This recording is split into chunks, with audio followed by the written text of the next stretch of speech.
Au bout de 2 mois de tournage, tout le monde sur le plateau était épuisé par un rythme éreintant. Mais un acteur en particulier s'affaiblissait de jour en jour.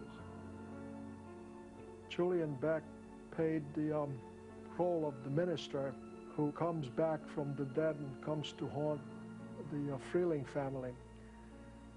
He was terminally ill at the time when we did the filming with him, and he looked like he was terminally ill. It was clear that he was ill because I think he had stomach cancer, and he couldn't really take in solid food, so he was being fed, like, you know, a number of times during the day. He'd go and have, I don't know if it was an IV or if they fed him through a tube, and yet his spirit was extraordinary, just extraordinary. And his wife, I remember his wife saying to me that it was so great for him to do this because he loved being around actors, he loved making movies, and that even though he was ill, it was wonderful that he could still work. Malgré sa santé fragile, Beck était une figure importante sur le plateau. He was great at creating terror. You know, the moment through the wire mesh of the door when he wants to get into the house is a very scary moment. Because you feel the power of his need. Let me in. Let me in. Let me in. You're gonna die in there! All of you! You're gonna die! You know, we looked at this man who looked like he was about to die, telling us that you're all going to die. And some of the people claimed that they were very affected by it. But it might be that he delivered the line the way he did because he knew that he was going to die. À l'automne 1985, Poltergeist 2 était terminé et tout le monde en était soulagé. There were some strange things that happened, and there were more strange things that happened than happen on most movies. So it was a marvelous kind of end of school, end of task feeling about the last day of shooting. Brian Gibson wrote me a beautiful thank you letter, wanted to verify that I am gifted and that I am truly helpful and I got a good heart. Malheureusement, une autre prédiction de Jill Cook devint réalité. Le 17 septembre 1985, soit quelques mois après la fin du tournage, l'acteur Julian Beck succomba à un cancer. Comme Cook l'avait prédit, il avait survécu juste assez longtemps pour finir Poltergeist 2. I just remember being over on the lot and somebody came over and said he had passed away. And you're immediately sad because you spent a lot of time together in a very intense situation. And at least with us personally, he was just lovely and incredibly professional and you know, and a rare talent. He was gifted. Les funérailles de Beck eurent lieu le 20 septembre 1985. Mais l'acteur vétéran avait encore des affaires à régler ici-bas. I was on the phone to this psychic, Jill Cook. She suddenly said, there's someone on the phone right now who says he's in the movie. And she said, his name is Julian. He has a message for his wife. I said, okay, what's the message? And she said, the message is, don't forget the double-winged eagle. And I said, oh, thank you, thank you. I had to talk to Judith Molina, Julian's wife, a few days later. So I said, do you believe in the hereafter, Judith? And she said, what? Have you heard something from Julian? And I said, well, yeah, and I told her the story, and I said, you know, he sent this message, don't forget the double-winged eagle. And there was a sort of chilling silence, and she said, well, that's what's on the frontispiece of all Julian's poetry. La performance de Beck reçut des critiques dithyrambiques, mais ce fut le seul point positif qu'ils trouvèrent au film lorsqu'il sortit en mai 1986. Poltergeist 2 was really a really bad imitation of the first one, you know, just a bad Xerox, you know, and it's not necessarily a copy. I mean, obviously it's sort of set, you know, in a different place and what have you. Le public, lui, ne se préoccupait pas des critiques. Poltergeist 2 engrangea quelques 41 millions de dollars au box-office. Les dirigeants de la MGM étaient satisfaits. Pendant ce temps, Heather O'Rourke, âgée de 10 ans, luttait contre une mystérieuse maladie. The doctor says, well, maybe it's just the flu. Well, she'd gone to school the first day, come home, and her legs and feet were swollen twice the size. I took her back to Kaiser, and Kaiser says, well, maybe something bit you. So we came back home again. They finally, after the second day, they admitted her to the hospital. Son agent, Bob Preston. Everyone was concerned with Heather's health. So every doctor that was a specialist, we would send her to. And the studios were concerned with her, and the parents were concerned with her health. But no one could put their finger on what it really was. They thought of a couple things, and they prescribed a couple things that they thought would fix it, but it didn't. Malgré sa maladie, Heather continua de travailler. La jeune star apparut dans le téléfilm intitulé Surviving. Mike Meyer, son manager, témoigne. She had worked through it. She was the kind of person who would never complain and would always bring her most professional attitude no matter what she was facing. Mais Heather ne fut pas la seule à tomber malade. Le 3 juin 1987, l'équipe du film subit un autre deuil. Will Sampson, qui interprétait le chaman, mourut des complications d'une greffe cœur-poumon. When I heard that he had passed, I was deeply saddened and very shocked, because he had seemed like, you know, a big strapping guy, not that ill.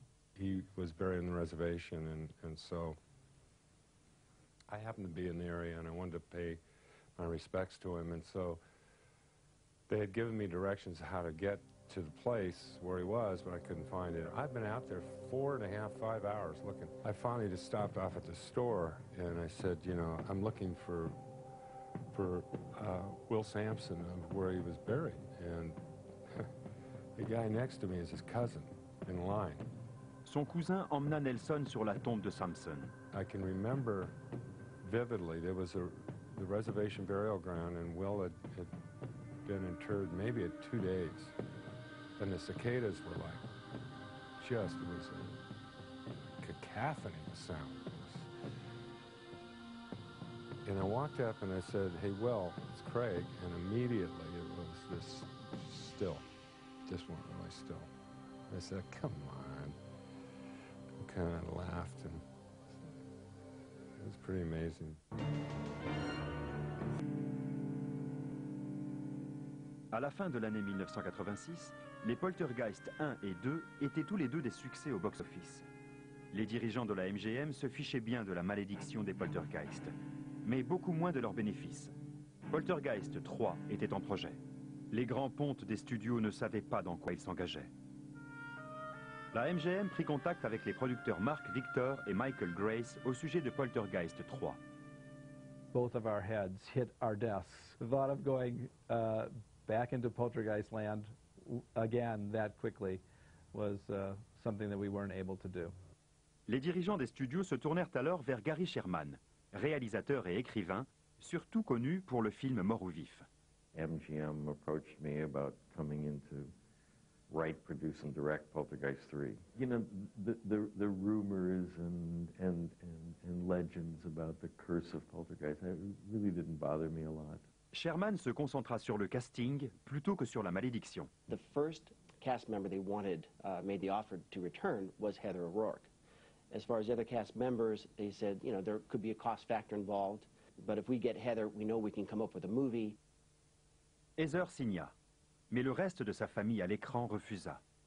Prêt à tout pour s'assurer au moins un autre acteur du premier film, Sherman poursuivit Zelda Rubinstein lors d'une avant-première à Los Angeles. If I'm Gary Sherman, it'll be my pleasure to direct you in Poltergeist 3. I didn't even know there was going to be a Poltergeist 3. And he was so utterly charming. I said, I'm yours. Le réalisateur engagea ensuite Tom Skerritt dans le rôle de l'oncle de Caroline et Nancy Allen dans celui de sa tante. There was a rumor, it was really kind of creepy in a way, there was something about if people had died, there are certain people associated with things. I remember hearing something about that, and I didn't think about it too much. La nouvelle recrue de 18 ans, Lara Flynn Boyle, remporta le rôle de la cousine de Carol Ann, Donna. Mais Sherman ne se contenta pas de changer les personnages principaux de Poltergeist 3. Il déplaça également l'action de la banlieue vers la ville. A lot of times they'll take horror films and thrillers and people will move them into isolated places because they feel they can build fear with isolation. I think it's more frightening to know that something is going on the other side of a wall and that nobody cares. Le fameux gratte-ciel de Chicago, la tour John Hancock, devient la nouvelle maison de Caroline.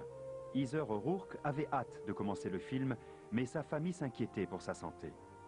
Écoutons son manager Mike Mayer. She'd been sick for 2 years, and when they went to Chicago for Poltergeist 3, they were in fact dealing with stomach specialists. And they had gone through a series of possible diagnoses, and for each step in the diagnosis, there'd been a different remedy that was suggested. They determined that she had Crohn's disease from the symptoms of throwing up, so they put her on a cortisone, and she seemed to be okay. Well, the results of the cortisone was the chipmunk cheeks. Au printemps 1987, Heather O'Rourke arriva sur le plateau de Poltergeist 3. Heather O'Rourke started production on Poltergeist 3. There was a sadness where the other cast members were not returning, but yet this was a job, and she went forward with it. Heather O'Rourke loved to act. We're back. Les acteurs n'avaient jamais vu un tel plateau. Gary Sherman prévoyait de réaliser tous les effets spéciaux en direct, à l'aide d'un système complexe de miroirs et de doubles des personnages et des pièces. Every set that was built with a mirror in it, the set was duplicated in reverse through the mirror.